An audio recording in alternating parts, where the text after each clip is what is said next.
Alright, hey guys, and here we are with a tailwind case. And the way that I'll typically play this is I've been doing this relatively similar to what you see my opponent doing here. But it is very challenging, and going second gives me the added benefit of kind of watching the way that my opponent plays this through. Because it might change the way that I go about setting up and doing my shot. Here you can see my opponent gets it to about 11 yards. And as I mentioned, it might just kind of change the way that I go about trying to get this to happen. So here you can kind of see where I'm setting up. Just kind of playing a little bit more backspin.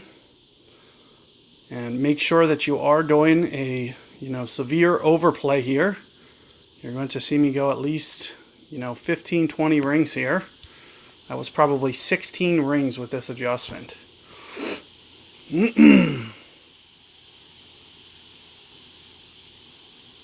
Oh, and it's just not enough.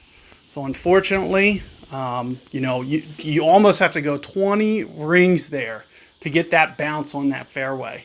So I caught a little bit bad break and just couldn't pull it off. But that gives you guys a good idea of just a